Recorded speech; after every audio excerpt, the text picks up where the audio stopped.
ஒரு குட்டி கதையில இருந்து ஆரம்பிப்போமா? நம்ம ஸ்டாலின் சார் ஒரு உருட்டு ஒண்ணு உருட்டினாரு. விஜய்க்கும் ஸ்டாலின் சாருக்கும் நடக்கிற போர் இந்த 2026 இந்த தேர்தல்ல டிவிக்கு தில்லா நிக்கும். மக்களோட மக்களா நிக்கிறான். அந்த மக்கள் அவன் கூட நிக்கிறாங்க. அந்த காண்டு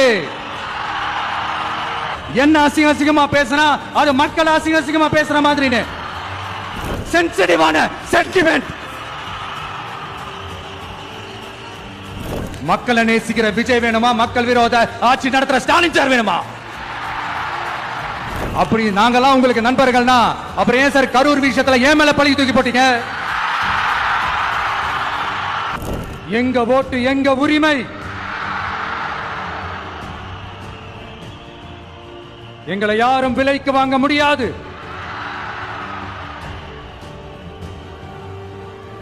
எங்க ஓட்டு விசில் சின்னத்துக்கு தான். யாரையும் நம்பி ஏமாற மாட்டோம். எங்க வார்த்தையிலிருந்து மாற மாட்டோம். இது நிஜம். தேங்க்யூ.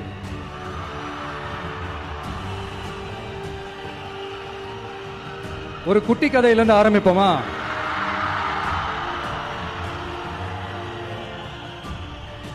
ஒரு பெரிய ஊரு, ஒரு 4 ரோடு ஜாயிண்ட் ஆகுற மாதிரி ஒரு ஜங்ஷன், ஒரு பிஸியான ஏரியா, ஆள் நடமாட்டம் அதிகமா இருக்கக்கூடிய ஒரு ஏரியா.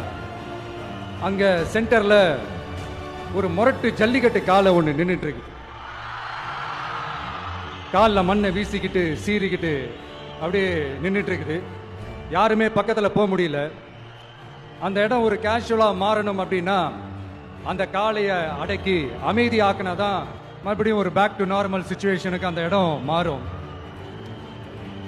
அந்த ஊர்ல இருக்கிற ஒரு சில பேருக்கு மட்டும்தான் அந்த காளை அடங்கும். அவங்க யாருமே அங்க இல்ல. ஆனா அந்த கிரவுட்ல இருந்த ஒரு சில பேர், ஆல்ரெடி அந்த காளையை அடக்கணங்களோட இருந்த ஒரு சில பேர், எங்களுக்கு இல்லாத அனுபவமா? நாங்க பார்க்காத காளையா? நாங்க பார்க்காத மாடா?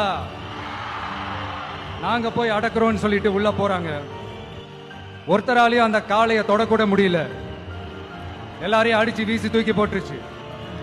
இப்ப என்னடா பண்றது அப்படின்னு பார்க்கும்போது அந்த கூட்டத்தை விலக்கிட்டு ஒரு சின்ன பையன் ஒரு என்ட்ரி ஒண்ணு கொடுக்கறான். உங்களுக்கு தான் தெரியும்ல, டேய் எங்களாலேயே முடியல, நீ எல்லாம் என்னத்தை போய் கிழிக்க போற? எங்களுக்கு அவ்வளவு அனுபவம் இருக்குது. நாங்களே அடிபட்டு ஓரமா படுத்து கிடக்கிறோம். இவன் விளையாட்டுத்தனமா ஏதோ பண்ணிட்டு கிடக்கிறான். பாவம் அந்த காலை கிட்ட போய் அடிபட்டு சாவ போறான். பச்சா பையன், அந்த பையன், இந்த பையன், அண்டர் எஸ்டிமேட் பண்றது, ஏளனமா பேசுறது, இப்படி ஒரு பக்கம். இன்னொரு பக்கம் பரிதாபப்பட்டு, ஐயோ பாவமே இப்படி தனியா போய் மாட்டிக்கிட்டானே அந்த காலை கிட்ட, என்ன பண்ண போறானோ அப்படின்ட்டு ஒரு பக்கம் பரிதாபப்பட்டு பேசுறாங்க. அந்த சின்ன பையன் எதுவுமே காதலியே போட்டுக்காம 2 பாக்கெட்லையும் கைய விட்டுக்கிட்டு ஸ்டைலா கெத்தா தில்லா அப்படியே உள்ள போறான். ஒரு ஸ்டெப் எடுத்து வைக்கிறான். அந்த கால் அப்படியே சீறிக்கிட்டே நின்றுட்டு இருக்குது. இன்னொரு ஸ்டெப் எடுத்து வைக்கிறான். கால் அப்படியே சீறிக்கிட்டே முன்னாடி வருது. மக்கள் எல்லாரும் பதட்டத்தோட அப்படியே பார்த்துட்டு இருக்கிறாங்க. இன்னொரு ஸ்டெப் எடுத்து வைக்கிறான். கால் அப்படியே முட்டை வரும்போது பாக்கெட்டுக்குள்ள மறைச்சு வச்சிருந்த 2 புல்லுக்கட்டு அது அந்த காலை கிட்ட காட்டுறான். காலை அப்படியே சடனா வந்து நின்று அது மூடெல்லாம் மாறி அந்த புல்லுக்கட்டை சாப்பிட ஆரம்பிச்சிருச்சு. அந்த சின்ன பையனும் அந்த காலை அப்படியே தடவிக்கிட்டு வரான். காளையும் பக்கத்துல ஒரு குழந்தை மாதிரி நடந்து வந்துகிட்டு வருது. பக்கத்துல இருந்த ஒரு வயல்வெளியில அந்த காளையை மேய விட்டுட்டு வரான். மக்கள் எல்லாரும் அந்த பையனை ஆச்சரியமா பாக்குறாங்க. அந்த அடிபட்டு கிடந்த அந்த அனுபவசாலிங்க தலைய தொங்க போட்டு நின்றுட்டு இருக்கிறாங்க. ஏன்னா பேசின பேச்சு அப்படி. வாய் இருக்குன்றதுக்காக நக்கலுமா நையாண்டியுமா நச நச நச நசன் ஒரே பேச்சு. என்ன பண்றது? தலையை குனிஞ்சு அப்படியே நின்றுட்டு இருக்கிறாங்க. அங்க ஒரு பெரியவர் வர்றார். வந்து அந்த பையன்கிட்ட கேட்கிறாரு, எப்படிப்பா இப்படி ஒரு முரட்டு காலை சீறிட்டு நின்றுட்டு இருந்தது, எப்படி அந்த காலை அடக்கின அப்படின்னு கேட்டதுக்கு அந்த பையன் சொல்றான், ஐயா எனக்கு அந்த காளையை பார்த்தா கோவமா இருந்த மாதிரிலாம் எனக்கு தெரியல. அந்த காலை பசியோட இருந்த மாதிரி இருந்தது. அதனாலதான் அந்த புல்லுக்கட்டை காமிச்சவொடனே ஓகே நமக்கு தேவையானது கிடைச்சிருச்சு அப்படின்னோடனே அந்த புல்லுக்கட்டை சாப்பிட்டுட்டு நம்மளோட அப்படியே ஜாலியா வாக்கிங் வந்துருச்சு அப்படின்னு சொன்னான். இதை கேட்ட அந்த பெரியவர் சொன்னாரா,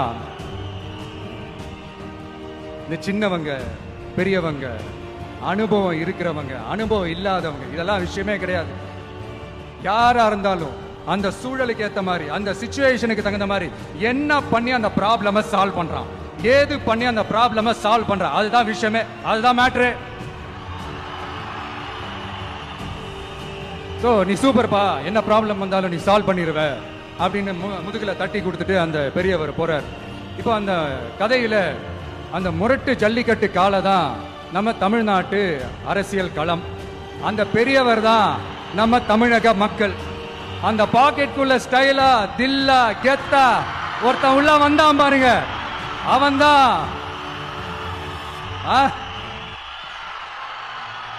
நான் இல்லைங்க, நான் இல்ல, நானு நீங்க நாம எல்லாருமா சேர்ந்து மாபெரும் மக்கள் சக்தியா இருக்கக்கூடிய நம்ம டிவிக்கு, அதுதான் அந்த சின்ன பையன்.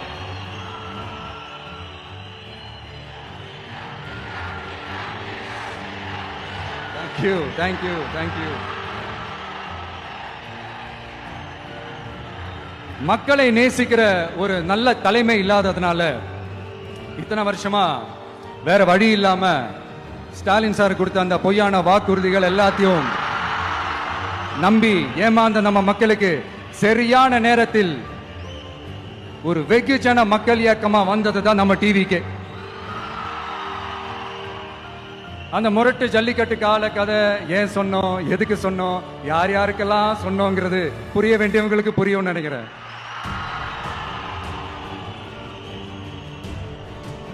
இப்போ நாம ஒவ்வொரு வீட்டில் உயிரா உணர்வா இருக்கிறோம். ஆனா நான் உங்க எல்லாரையும் நேரில் சந்திக்கணும், நீங்க இருக்கிற ஊருக்கே உங்களை சந்திக்கணும் அப்படின்றதான் எனக்கு மனசுல இருக்கிற ஒரு பெரிய ஆசை. ஆனா அந்த சிச்சுவேஷன் ஒரு எதிர்கட்சியா இருந்து கேள்வி கேட்டுட்டு இருக்கிற இந்த நேரத்தில் நமக்கு எதிராக என்ன சூழ்ச்சிகள்லாம் நடக்குதுன்றது உங்க எல்லாருக்குமே நல்லா தெரியும். அதனால இப்போ உங்களுக்கு ஒரு வாக்குறுதியை கொடுக்கிறேன். நம்மளுடைய ஆட்சி அமைஞ்சதும் ஒவ்வொரு கிராமத்துக்கும் நான் நேரடியா வந்து என்னுடைய சொந்தங்களாகிய உங்க எல்லாரையும் நான் சந்திக்கிறேன்.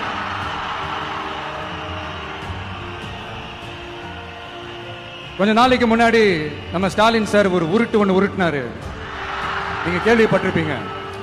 இப்ப வரப்போற எலெக்ஷன் எதுக்கான எலெக்ஷன்? நம்ம சட்டமன்ற தமிழ்நாடு சட்டசபைக்கான ஒரு தேர்தல் இல்லையா? இதே தமிழ்நாட்டுக்கும் டெல்லிக்குமான ஒரு எலெக்ஷன் அப்படின்னு சொல்றாங்க. இன்னும் கொஞ்சம் மேல போய் தமிழ்நாட்டுக்கும் என்டிஏவுக்குமான ஒரு எலெக்ஷன் அப்படின்னு சொல்றாங்க. என்ன சார் டெல்லியில ஏதாவது நிக்க போறீங்களா? அப்புறம் ஏன் தமிழ்நாட்டுக்கும் டெல்லிக்குமான ஒரு எலெக்ஷன் சொல்றீங்க? அப்புறம் இது ஏதாவது பார்லிமெண்ட் எலெக்ஷனா, பிரதமர் பதவிக்கு ஏதாவது போட்டி போடுறீங்களா? அப்புறம் அந்த தமிழ்நாட்டுக்கும் என்டிஏவுக்குமான ஒரு எலெக்ஷன் சொல்றீங்க, எங்களுக்கு புரியலையே சார், இது என்ன லாஜிக்னு எங்களுக்கு புரியலையே. எந்த எலெக்ஷனை எப்படி டீல் பண்ணணும், எப்படி ஹேண்டில் பண்ணணும்ன்றது நம்ம தமிழ்நாட்டு மக்களுக்கு தெளிவா தெரியும். நம்ம தமிழ்நாட்டு மக்கள் மாதிரி ஒரு தெளிவான மக்களை நீங்க பார்க்கவே முடியாது. சூப்பர் கிளாரிட்டியோட சூப்பர் மக்கள் சார் நம்ம மக்கள். இந்த போருக்கு போறதுக்கு முன்னாடி தான் இந்த படை பரிவாரங்களோட போவாங்கன்னு கேள்விப்பட்டிருக்கிறேன். ஆனா நீங்க என்னடானா இந்த ஒண்ணுத்துக்கும் உதவாத இந்த பால் டப்பாவை உருட்டிக்கிட்டு இருக்கீங்களே சார். உண்மையிலே இந்த எலெக்ஷன் எதுக்கான எலெக்ஷன் சொல்லட்டுமா? தமிழ்நாட்டு மக்களுக்கும் ஊழலுக்கும் நடக்கிற போர், தமிழ்நாட்டு மக்களுக்கும் லஞ்சத்துக்கும் நடக்கிற போர், தமிழ்நாட்டு மக்களுக்கும் இந்த நிர்வாகத்தை சரியா செய்யாத இந்த திமுக அரசுக்கும் நடக்கிற போர், அதாவது தமிழ்நாட்டு மக்களுக்கும் உங்க ஆட்சிக்கும் நடக்கிற போர், தமிழ்நாட்டு மக்களுக்கும் ஸ்டாலின் சாருக்கும் நடக்கிற போர். இன்னும் சுருக்கமா சொல்லணும்னா விஜய்க்கும் ஸ்டாலின் சாருக்கும் நடக்கிற போர். இதுக்கு நடுவுல இந்த என்டிஏ டெல்லி இதெல்லாம் என்ன லாஜிக்னே புரிய மாட்டேங்குது சார். தமிழ்நாடு தான் விஜய், இந்த விஜய் தான் தமிழ்நாடு.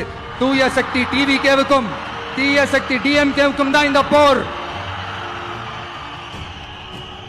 இப்படி உக்கிரமா இருக்கிற இந்த போர்ல மறுபடியும் ஒண்ணுத்துக்கும் உதவாத இந்த பால் டப்பாவை உருட்டிக்கிட்டு இன்னொரு காமெடி வேற. அது என்னடானா அவரோட ஆட்சியில தான் தமிழ்நாடு சூப்பர் ஸ்டார் மாநிலமா இருக்குதான். கரெக்ட், தமிழ்நாடு சூப்பர் ஸ்டார் மாநிலம் தான். காமராஜர் அவர்கள் டைம்ல, அண்ணா அவர்கள் டைம்ல, எம்ஜிஆர் அவர்களோட ஆட்சியில.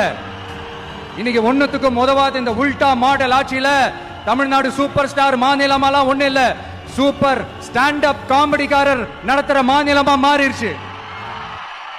மக்களே, உங்களுக்காக தான், உங்களுக்காக மட்டுமே தான் வர தடைகள், சதிகள், சூழ்ச்சிகள் எல்லாத்தையும் தாண்டி இந்த 2026 இந்த தேர்தல்ல டிவிக்கு தில்லா நிக்கும். இதுவரைக்கும் நடந்த எலெக்ஷன் வேற, இப்ப நடக்க போற எலெக்ஷன் வேற. ஒவ்வொரு 5 இயர்ஸுக்கும் நடக்கிற எலெக்ஷன் மாதிரி இதை நினைச்சிடாதீங்க. 50 வருஷத்துக்கு ஒரு வாட்டி நடக்க போற ஒரு எலெக்ஷன் மாதிரி இது. அதிசய எலெக்ஷன். ஒரு எலெக்ஷன்ல அவங்க அவங்களோட எதிரிகளை தான் எதிர்ப்பாங்க, அப்படிதான் எதிர்ப்பாங்க, அதுதான் யதார்த்தமும் கூட. ஆனா இந்த எலெக்ஷன்ல தான் ஒட்டுமொத்தமா எல்லாருமா சேர்ந்து ஒருத்தனை எதிர்க்கிறாங்க. ஒட்டுமொத்தமா எல்லாருமா சேர்ந்து இந்த விஜயை எதிர்க்கிறாங்க.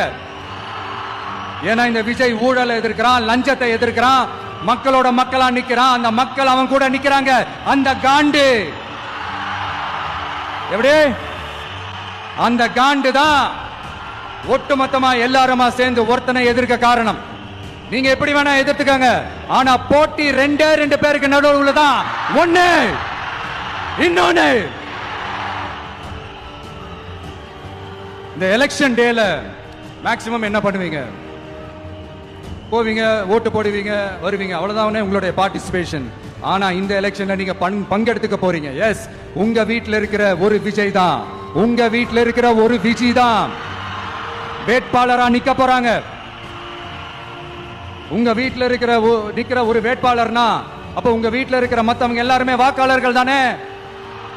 உங்க அம்மா, உங்க அப்பா, உங்க அண்ணன், உங்க தம்பி, உங்க சொந்தம் டிவிக்கு வேட்பாளர் அப்படின்னா அப்ப உங்க ஓட்டு விசில் சின்னத்துக்கு தான் எல்லாருக்குமே தெரியும்.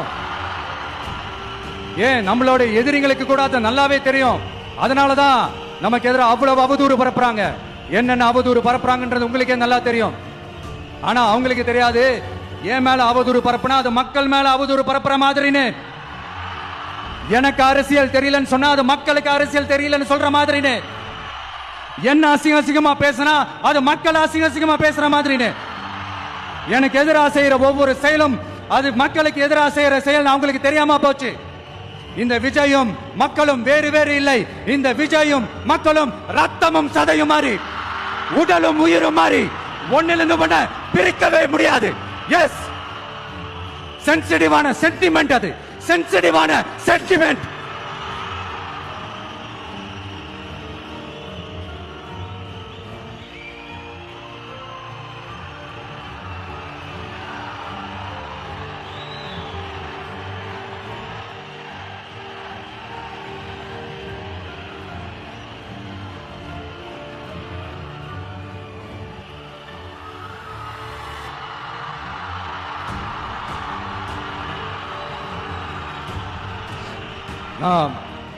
சாரி, இதை யாரும் அசைக்க முடியாது. மக்களை நேசிக்கிற விஜய் வேணுமா, மக்கள் விரோத ஆட்சி நடத்துற ஸ்டாலின் சார் வேணுமா? இந்த விஜய் நம்புறீங்களா, ஸ்டாலின் சார் நம்புறீங்களா? Proof, this is the proof.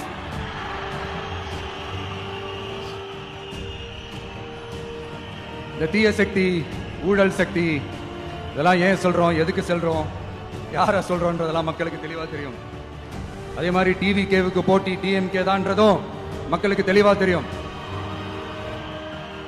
அப்படி இருக்கும் போது நாம ஏதாவது பேசினா வாண்டடா சில பேர் வந்து வண்டியில ஏறி உட்கார்ந்துக்கிறாங்க. ஆமா, வாண்டடா சில பேர் வண்டியில ஏறி உட்கார்ந்துக்கிட்டு குரல் கொடுக்கறாங்க. சீரியஸா ஒரு போட்டி நடந்துகிட்டு இருக்கும் போது இங்க காமெடிக்கெல்லாம் இடம் இல்லை பாஸ். மக்களுக்கு தெளிவா தெரியும். இந்த நேரத்தில் ஒரு சீரியஸ் கேள்விய இன்னைக்கு இருக்கிற மிகப்பெரிய அரசியல்வாதிங்க கிட்ட கேட்கணும்னு நான் நினைக்கிறேன். நீங்க அரசியலுக்கு வர்றதுக்கு முன்னாடி உங்ககிட்ட இருந்த சொத்து எவ்வளோ? அரசியலுக்கு வந்ததுக்கு அப்புறம் இன்னைக்கு உங்ககிட்ட இருக்கிற சொத்து எவ்வளோ? அதை ஓபனா டிக்ளேர் பண்ண முடியுமா? அப்படி வந்த காசுலாம் என்னென்ன தொழில் செஞ்சு வந்துச்சு, என்ன வேலை செஞ்சு வந்துச்சு, உண்மையிலே நீங்க உழைச்சி சம்பாதிச்ச காசா, இல்ல ஆட்சி அதிகாரத்துக்கு வந்ததுக்கு அப்புறம் ஆட்டைய போட்ட காசா? இதெல்லாம் ஓபனா டிக்ளேர் பண்ண முடியுமா? இதெல்லாம் நம்ம கேட்டா எல்லா ஊழல்வாதிகளும் ஒன்னா சேர்ந்து நம்ம மேல சேத்தவாரி வீசுவாங்க.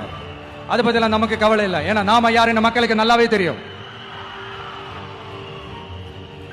எனக்கு ஒரு புது ஃப்ரெண்ட், புது நண்பர் ஒருத்தர் கிடைச்சிருக்கார். யார் தெரியுமா? தெரியாதா?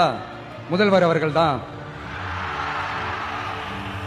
இப்போ ஒரு நிருபர் ஒருத்தர் கேட்ட கேள்விக்கு எனக்கு எதிரிகள்லாம் யாரும் இல்ல, அவங்க எல்லாருமே எனக்கு நண்பர்கள் தான் அப்படின்னு சொன்னாங்களே.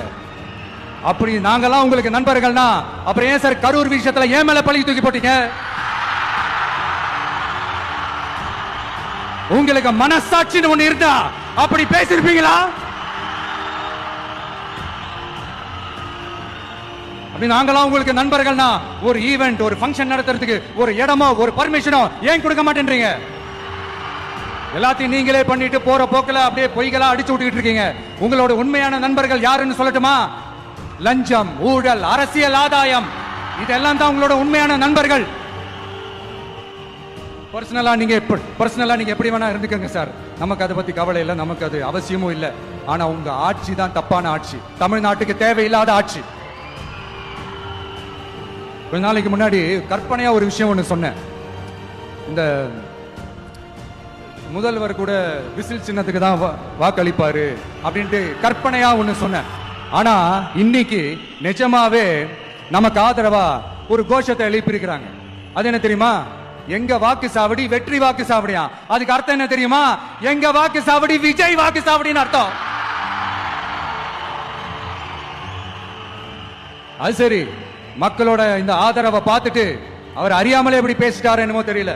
50 வருஷம் எக்ஸ்பீரியன்ஸ் அரசியல்ல, உண்மை என்னன்னு ஒத்துக்கிட்டு தானே ஆகணும்.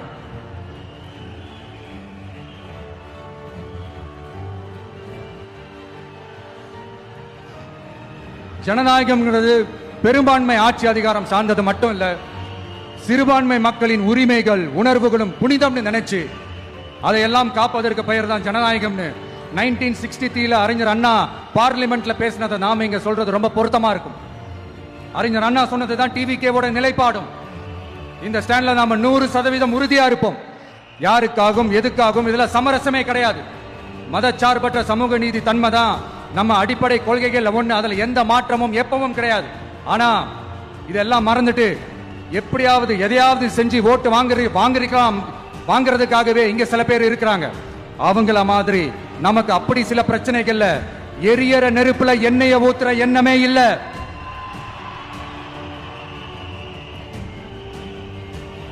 இங்க சில அரசியல் கட்சிகளும் சில அரசியல் தலைவர்களும் ஒரு சில நேரங்களில் அமைதியா இருந்தாலே போதும், ஒரு பிரச்சனை வராது. இப்போ கரண்ட்ல இருக்கிற சில பிரச்சனைக்கு வருவோம். இந்த கரண்ட் பிரச்சனைக்கு வருவோம். மாசம் மாசம் கரண்ட் பில் கட்டுற மாதிரி மாத்துவோம்னு சொன்னீங்களே, செஞ்சீங்களா? நிறைய வீடுகள்ல 100 யூனிட் தான் அந்த கரண்ட் செலவாகுது ஒரு மாசத்துக்கு. மாசம் மாசம் நீங்க அந்த பில்லு கொடுத்தீங்கன்னா அவங்களுக்கு அது ஃப்ரீ ஆயிடும், அவங்க அந்த காசை கட்ட தேவையே இல்லை. ஆனா 2 மாசத்துக்கு ஒரு வாட்டி அந்த பில்லு கொடுத்தீங்கன்னா, இப்ப சப்போஸ் அது 200 யூனிட்டுக்கு மேல போச்சுன்னா அது அவங்களுக்கு ஒரு மிகப்பெரிய சுமை தானே. இது எந்த கணக்கில் எடுத்துக்கிறது? ஒரு மாதிரி ஒரு மாடர்ன் கரப்ஷன் அப்படின்னு எடுத்துக்கலாமா? அடுத்து பஸ் வசதி. நிறைய கிராமங்கள்ல பஸ் வசதி இல்லைன்னு சொன்னா இந்த ஒட்டுமொத்த திமுக அரசும் கத்திக்கிட்டு வந்துருவாங்க. நாங்க பஸ் விடாத கிராமங்களே இல்ல அப்படின்னு சொல்லுவாங்க. அப்படி அது உண்மை அப்படின்னா முதல்வர் அவர்கள் கிட்ட நம்ம தங்கச்சி ஒருத்தவங்க ஒரு கேள்வி கேட்டாங்களே, எங்க ஊருக்கு ஒரு மினி பஸ் ஆவது விடுங்க சார் அப்படின்னு கேட்டாங்களே, அது எந்த கணக்கில் எடுத்துக்கிறது? நிறைய மலை கிராமங்கள்ல பஸ் வசதி இல்ல, நிறைய மலை கிராமங்கள்ல ஹாஸ்பிட்டல் வசதி இல்ல. இது ரெண்டுமே எவ்வளவு முக்கியமான ஒரு விஷயங்கள்.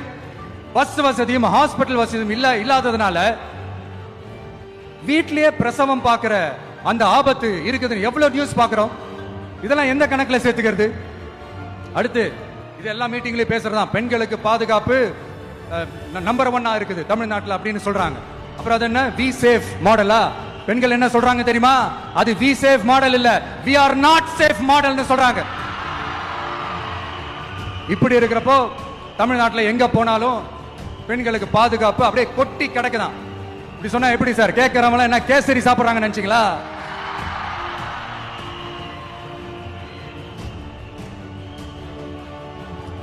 அடுத்து இந்த சட்டம் ஒழுங்கு, அது காணாம போய் ரொம்ப நாள் ஆச்சு.